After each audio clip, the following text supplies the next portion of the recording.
Hello everyone, welcome to विज्ञान जगत। आज का हमारा टॉपिक है किंगडम प्रोटिस्टा। सबसे पहले किंगडम प्रोटिस्टा क्या होता है। यूनिसेलुलर यूकारियोट्स, मतलब ये यूनिसेलुलर किंगडम है, मतलब जिनमें एक ही सेल होता है, और यूकारियोट्स मतलब जिनका सेल डिस्टिंक्ट होता है या अच्छी तरह से बना हुआ होता है, detailed. Protozoa, diatoms and unicellular algae are included in it.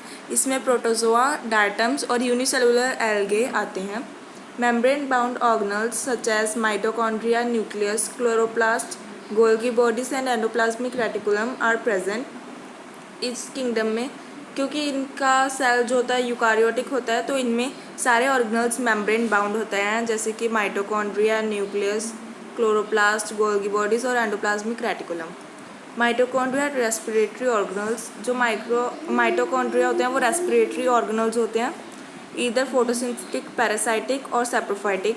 इनका जो न्यूट्रिशन गेन करने का तरीका होता है वो या तो फोटोसिंथेटिक होता है, मतलब अपना खाना खुद बनाते हैं फोटोसिंथेसिस से, या पैरासाइटिक मतलब दूसरों से खाना अब्जॉर्ब करते हैं और उन्हें बदले में हार्म पहुंचाते हैं, और या फिर सैप्रोफाइटिक मतलब ये दूसरों से न्यूट्रिशन सोख लेते हैं जो कि डेड एंड डिकेइंग होते हैं। Cilia and flagella for locomotion, इनके पास सीलिया और फ्लैजिला होते हैं लोकोमोशन के लिए, मतलब मूवमेंट के लिए। आगे है classification of Protoctista. Phylum Protozoa which have following classes. इनकी एक टाइप होती है फाइलम प्रोटोजोआ, जो जिसकी 3 क्लासेस होती हैं। एक तो होता है राइजोपोडा, जिसमें अमीबा आते हैं, दूसरा फ्लैजिलेटा जिसमें यूग्लिना आती है, और स्पोरोजोआ जिसमें प्लाज्मोडियम आता है। फर्स्ट है अमीबा क्या होता है। Commonly found in mud, fresh water ponds, ditches of decaying leaves. ये ज़्यादातर मड मतलब कीचड़, या फ्रेश वाटर पॉन्ड्स मतलब जो पॉन्ड्स होते हैं उनमें पाए जाते हैं, या फिर डिचेज मतलब जो खड्डे होते हैं जिनमें डेड और डिकेइंग मैटर पाया जाता है, या फिर leaves.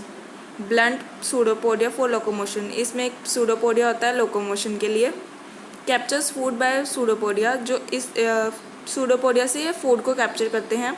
Sexual reproduction is uncommon, इनमें सेक्सुअल रिप्रोडक्शन बहुत अनकॉमन होती है, और असेक्सुअल रिप्रोडक्शन जो होती है वो बाइनरी फिजन के थ्रू होती है। एंटामीबा, एंटामीबा भी एक यूनिसेलुलर ऑर्गेनिज्म है, और इसकी एक कॉमन स्पीशीज़ है एंटामीबा हिस्टोलिटिका, जो अमीबिक डिसेंट्री कर देती है ह्यूमंस में, जो कि एक डिसीज़ होती है। पैरासाइटिक इन नेचर, ये पैरासाइटिक होते हैं, इसकी वजह से ही हमें अमीबिक डिसेंट्री हो जाती है।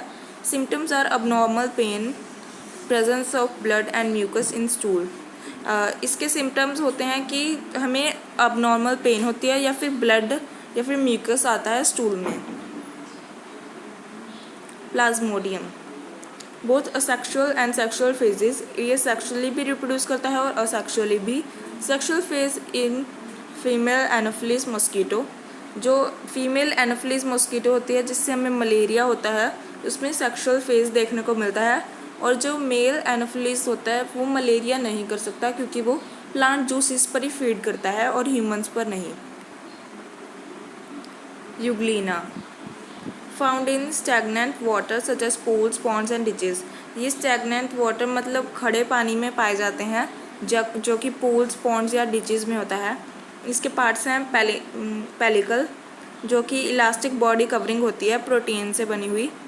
साइटोस्टोम, जो कि सेल का माउथ होता है, जो वेसिकल कॉल रिजर्वियर में हमें ले जाता है। Stigma, a prominent red pigment spot called eye spot, it is sensitive to light. Stigma होता है एक रेड कलर का स्पॉट होता है, जो कि जिसे आई स्पॉट भी कहते हैं, और ये सेंसिटिव होता है लाइट को। Flagellum, for propulsion of water, इसमें एक फ्लैजिलम भी होता है प्रोपल्शन ऑफ वाटर के लिए। Chloroplast, green colour pigment of chlorophyll for photosynthesis. Chloroplast होता है जो कि एक ग्रीन कलर का पिगमेंट होता है क्लोरोफिल, क्लोरोफिल का, जो फोटोसिंथेसिस के लिए होता है।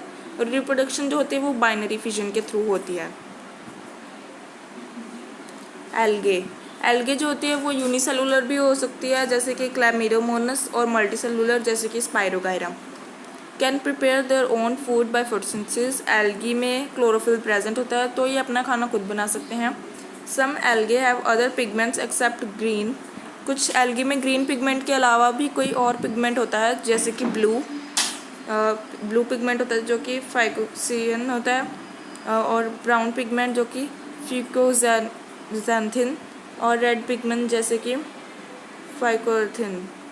डिपेंडेंट ऑन पिगमेंट, और जो पिगमेंट होता है उनके हिसाब से इन्हें ब्लू, ग्रीन या फिर ब्राउन एल्गी कहा जाता है।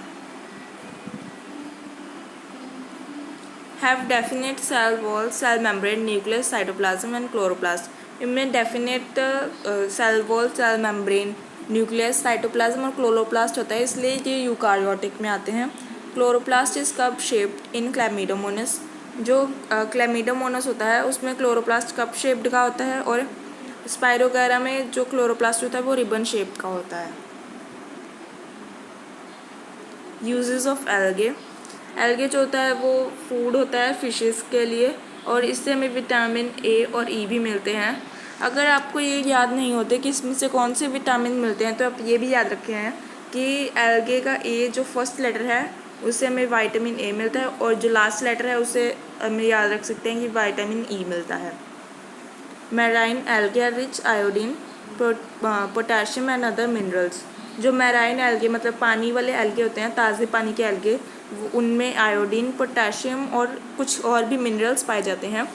Blue green algae increase soil fertility by nitrogen fixation. जो ब्लू ग्रीन एल्गे होता है वो जो एटमॉस्फेरिक नाइट्रोजन होता है उसको नाइट्रेट में कन्वर्ट कर देता है, जिससे सॉइल फर्टाइल हो जाती है। Blue green algae is natural fertiliser. ये एक नेचुरल फर्टिलाइज़र भी है।